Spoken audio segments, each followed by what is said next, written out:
Thank you for downloading this podcast from the British Theatre Guide. For more information about British Theatre Guide, please visit britishtheatreguide.info. I'm Steve Orme, the Midlands editor of the British Theatre Guide. The big production at Derby Theatre for autumn 2017 is an adaptation of Charles Dickens' Great Expectations. In a moment we'll be hearing from two of the actors, Geoffrey Breton, who plays Pip, and Kate Spencer, who takes the role of Estella. But first, the theatre's artistic director, Sarah Brigham, explains why she wanted to direct Great Expectations. I suppose Dickens is just one of those writers that you come back to again and again because he has so much to say, and it feels like he has so much to say that's still relevant for today. And what I love about Great Expectations is it's got a real social message, and it's talking about even now things that are relevant in terms of the class system and when you progress through society, what you choose to take with you and what you choose to leave behind. But it's also just a really cracking, great story. So there's a bit of gothic in there, and the misty marshes, and this mysterious figure, and there's a romance with Estella, and there's a bit of kind of darkness, there's a bit of comedy in terms of his relationship with Herbert and things like that. So it feels like it's got everything, but it's still got kind of something to say and a bit of politics about it, which is, what interests me. So it's Neil Bartlett's adaptation. What angle has he taken on it? So I read lots of adaptations and settled on Neil's because he has really distilled it to almost like the greatest hits. So it's like everything you expect to be in there is in there. So Miss Havisham and all of those things. And he's kind of just really taken a clear line through it about Pip's journey and a downfall, really. So it's a very clear, concise version. It moves quite rapidly, which will be pleasing to those people who have read the massive novel. But it doesn't feel like it loses any of its richness. It still feels kind of these really complex characters. And the whole ensemble of characters tell the story of Pip, so. And the magnificence of Dickens' language is still there, I presume? Yeah, so he only uses Dickens' language within the adaptation, so he hasn't contemporised it or anything in that sense.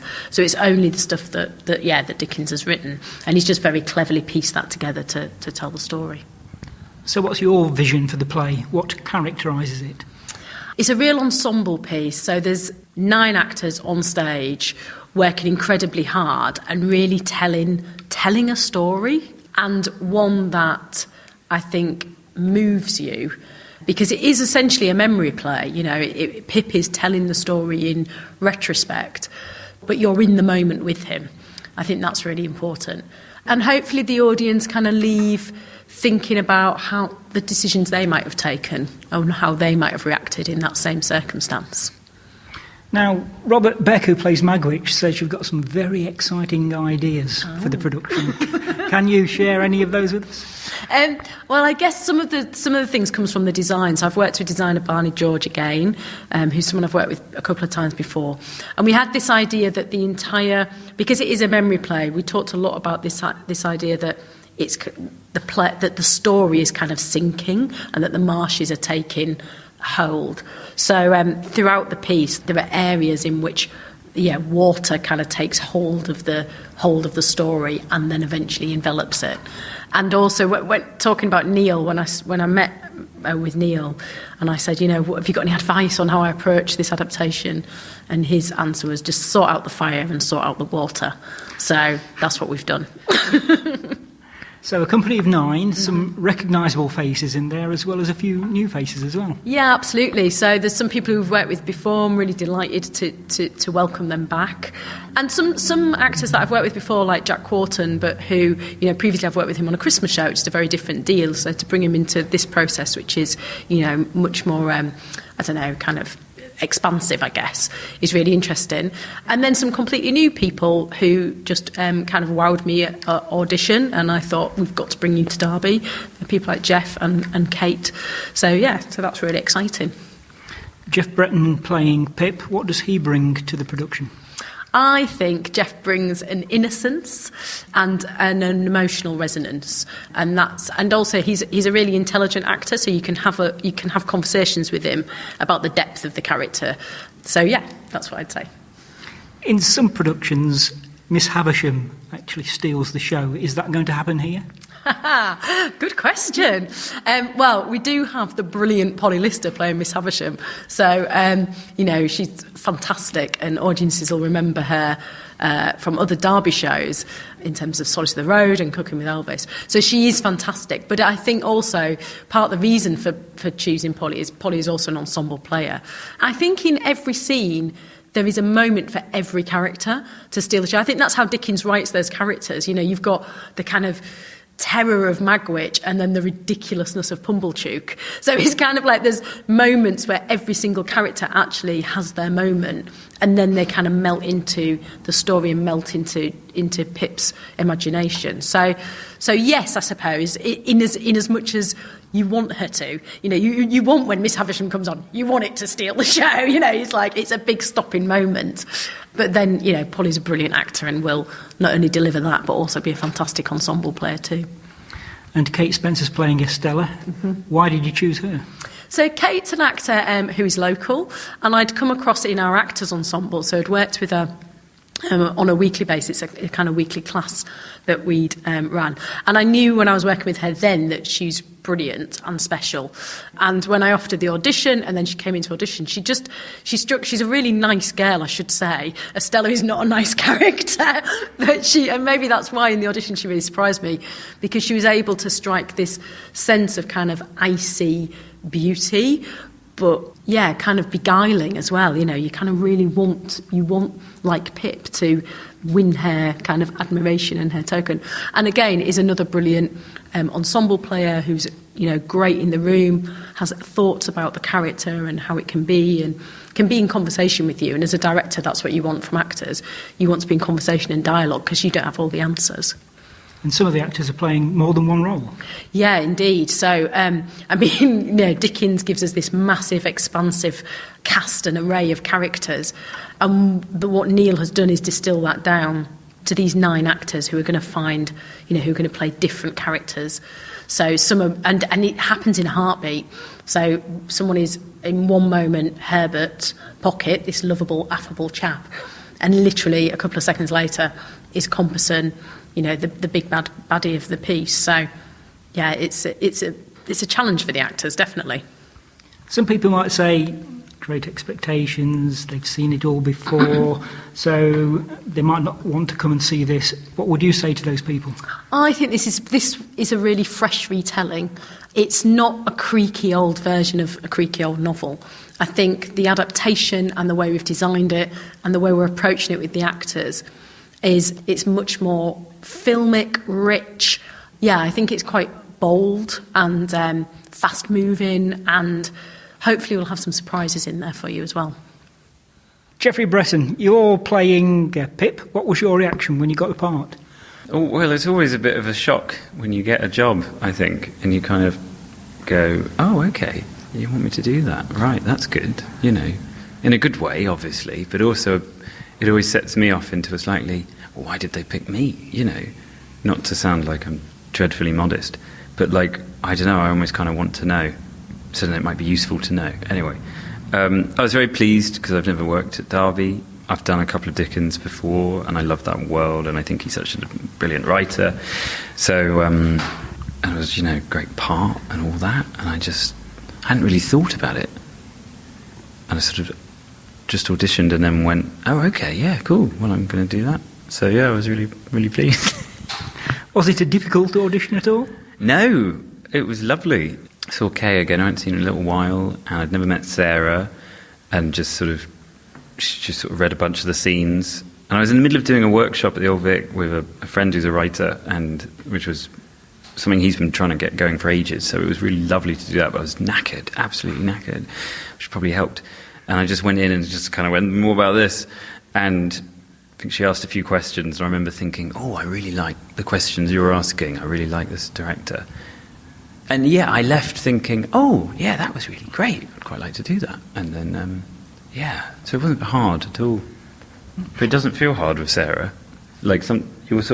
I find you come into rehearsals sometimes at certain times in a rehearsal process, and you kind of think, oh, it's going well here, but then it's going to get difficult, isn't it, when we do this or that?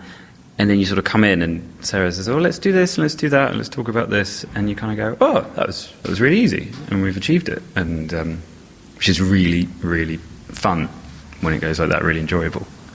Rather than feeling, some directors can make you feel like you're sort of failing to please them or failing to achieve what they want. And of course, the best directors help you achieve it without you really noticing as well sometimes. And the trick is to not walk away going, I'm great. I've really nailed that. And you're like, no, God, thank you. You know, you're helping us. So you played David Copperfield at Bolton Octagon in 2010. Before that, you were in the TV adaptation of The Old Curiosity Shop. Do you feel that's helped, appearing in those two previous Dickens productions? In terms of knowing what to do here, yeah, absolutely. Because just seeing more parallels, and it all comes back to him, because he's so autobiographical, and all those sort of, you know, where all his books, what's the word, correspond, I suppose, you know, the themes that come up, or, you know, even just yesterday I was saying to Sarah, oh yeah, of course, in Christmas Carol, you know, he's using a graveyard again as this sort of location to really solidify stuff and to talk about, you know, the sort of finality of death, etc., or, you know, all those things that he sort of rewrites again or revisits and stuff. I can't think of this word that I mean, where they sort of echo each other, and they're all things that he went through. I mean, I'm really pleased to have done Copperfield before this, because Copperfield is the most autobiographical, and it's an early Dickens, and it's massively overwritten, if you'll forgive me, Charlie, but you know, it was really early on, and of course he was serialising, and it just goes on and on and on, some of it. There's huge bits of it you're like, okay, get back to the main thing. Whereas then you look at this, which I believe is his second to last novel, or definitely one of his latest, and it is so much tighter, and can't believe I'm critiquing Dickens. But I was amazed by that, because I'd never read it, and I was like, this is so efficiently written and so, you know, tight, and you know, of course, he's written Copperfield and he's written all of those, so he knows how to do this one brilliantly.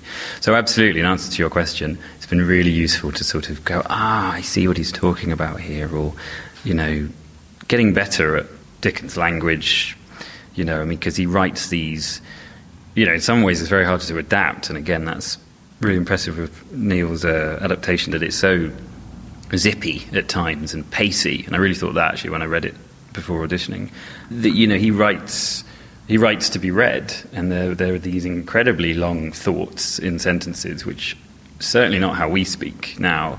And at, you know, Victorian times, people, you know, spoke more rather than sort of everything being so fast paced these days, and, you know, which, you know, you could talk about Shakespeare in the same way, that people had longer, more flexible thoughts, and so that's how they would think with these much longer thoughts and talk.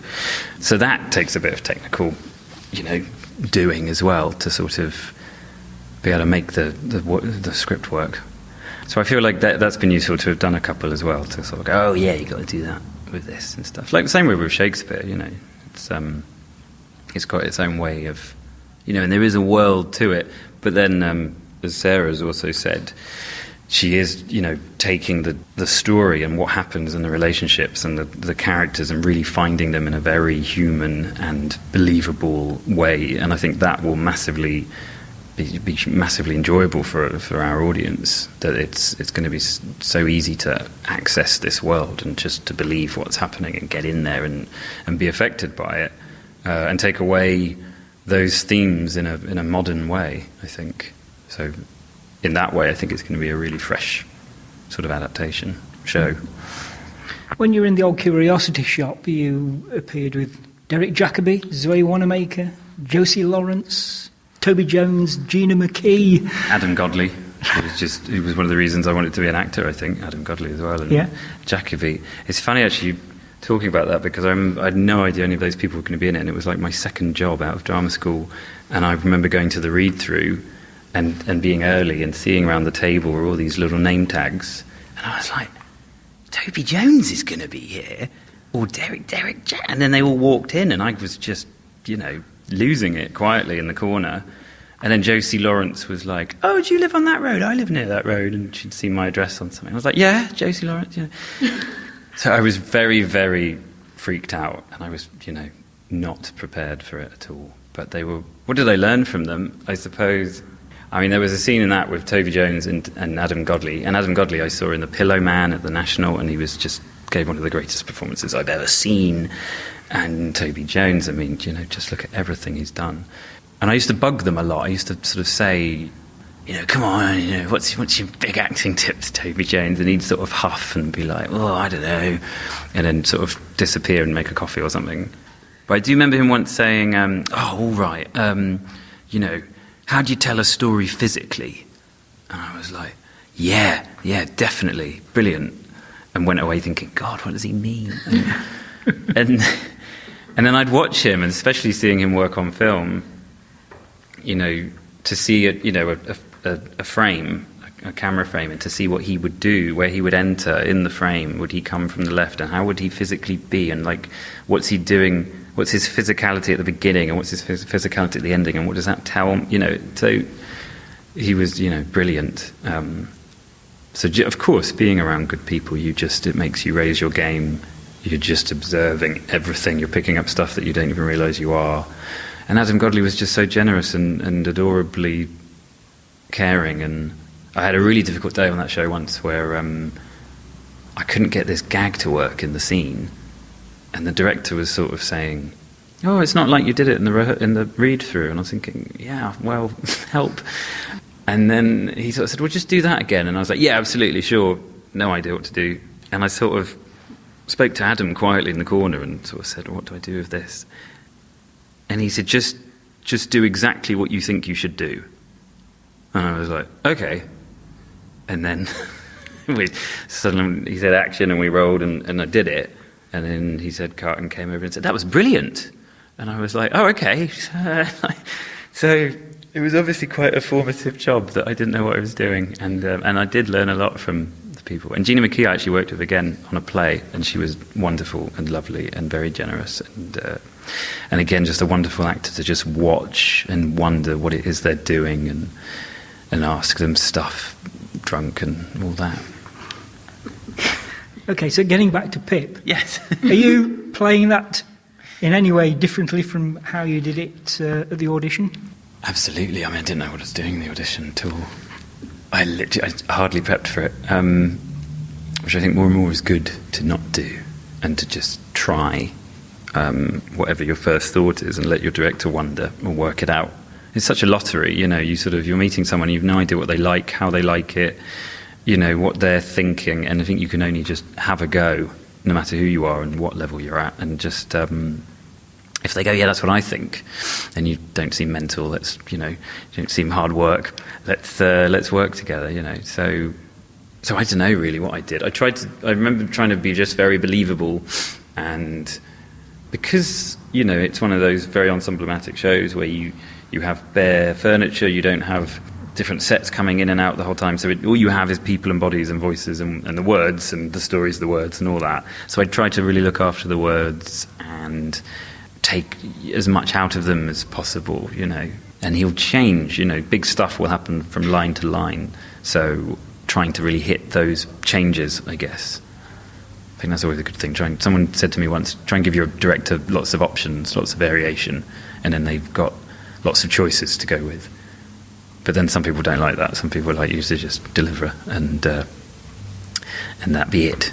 So I don't know. So I think very different. And we've just been mining it and taking it apart, and just trying to break open. Sarah just keeps trying to break stuff open more and more and more, and get inside of all of it. And then you're like, well, what about this bit here? Or what about those two lines? And you break that open, and you kind of go, oh God, yeah, there's so much more in there. And then that makes it easier to play because you've got this stuff happening now, So just having found more and more and more and more, or what's really going on, I guess.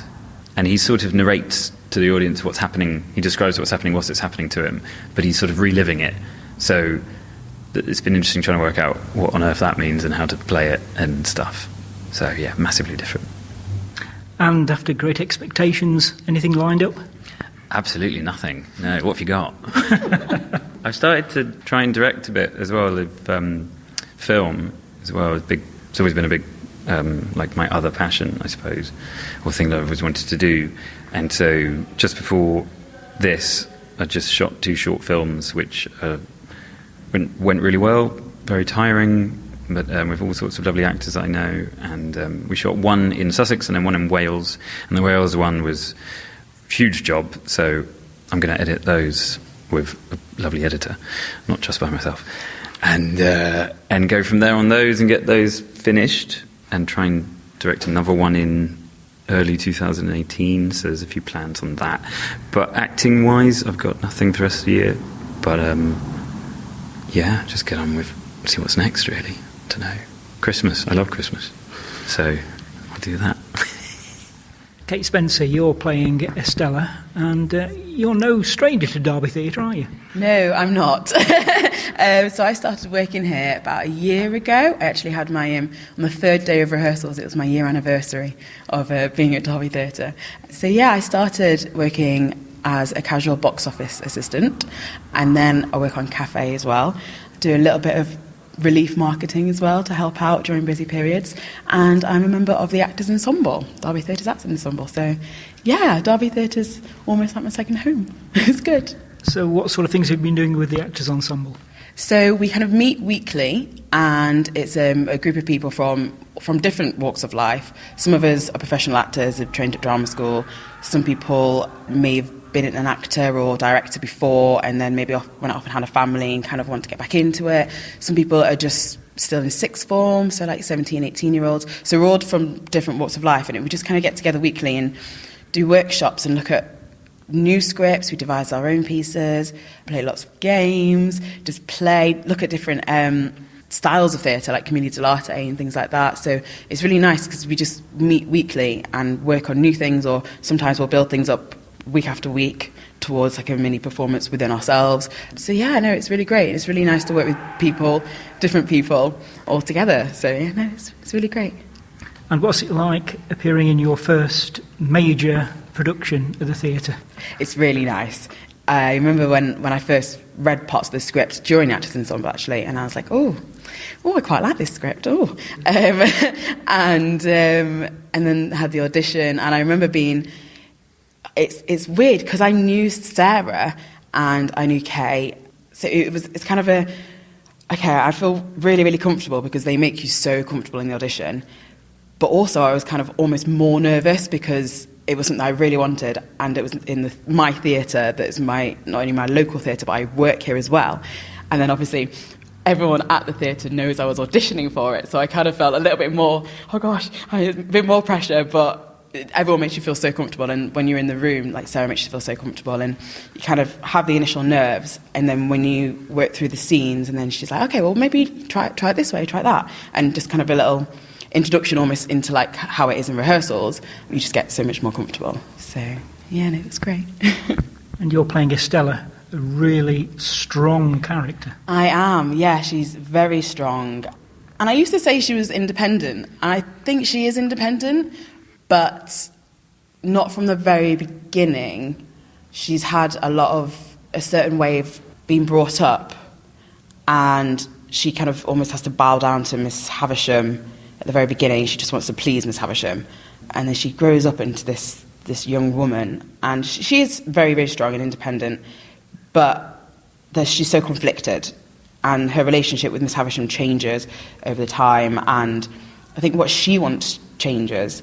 And especially with Pip as well, like it's from the beginning, she kind of looks down at him, and then as the play progresses and 20 years span out, things change, and she changes massively. But yeah, she's a very strong character. Is that the challenge of the production, bringing all those changes out in Estella? Yeah, completely. And as it is obviously the adaptation of the novel, a lot of things have kind of become more concise. And within a scene, your intentions change dramatically. Could be from the beginning of the scene to the end of the scene, and like throughout, there's kind of different.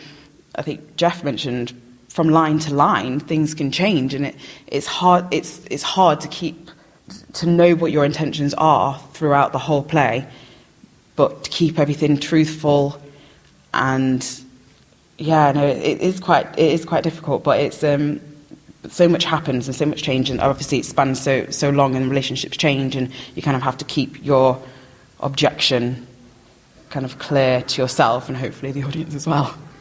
And are you playing it any differently now from when you did in the audition? I think I know a lot more about the novel and the character now, whereas initially I'd read the novel about 10 years ago when I was about 14 in school, so I hadn't reread the novel before the audition, but obviously I've reread it now. So just before my audition, I'd read the script, and I'd taken kind of almost like the highlights of it, and kind of thought I understood the character and the scenes that I was doing for the audition, but like I said, now it changes so much, and now we kind of really get into the character and really get into her objections and what she wants and what she doesn't want, and who she wants to please and who she doesn't want to please. And so I think, hopefully I've developed the character a little bit more since the audition. But yeah, no, it's good, and like I said, it was a great audition. Sarah makes you feel so comfortable in the audition and now, so comfortable. So you can play and you can try different things out, and you can give your own opinions and just work it together as an ensemble. On a personal note, you seem to have had a pretty successful last couple of years. Yeah, it's been good. It's been really good. I went on tour last year, then I did a show over in the Sherman Theatre in Cardiff, and we took that show to Hong Kong, which was an amazing experience. It was really great, different culture, and it was really interesting, the different audiences, how they react, because it was a family show, and I played a 10-year-old boy in it, which was really great. I have a lot of energy, which is actually quite difficult as Estella, because I do have a lot of energy as a person, but Estella's very still, so that's very different. But yeah, so the audiences react in different ways, which was really lovely. And then earlier this year, I performed at my other regional theatre. So I live in Ashover, which is bang in between Derby and Sheffield. And growing up, I always went to those two theatres, Crucible and Derby, what was Derby Playhouse. So going between the two when I was younger, and then this year, I've managed to perform at both, which is absolutely, it was like a dream. My two regional theatres, because I love regional theatre. So yeah, no, it's good. And after Great Expectations, what's next? I'm doing a Christmas show down in Didcot, and it's the Nutcracker and the Mouse King, which is the Cornerstone and Goblin Theatre. And it's going to be quite exciting because it's very different character to Estella. I'm playing the Toy Maker, so she's this big, mysterious character. So I think she's big, but in an isolation way, and she's got a very big character, but she holds herself, and she's very deliberate.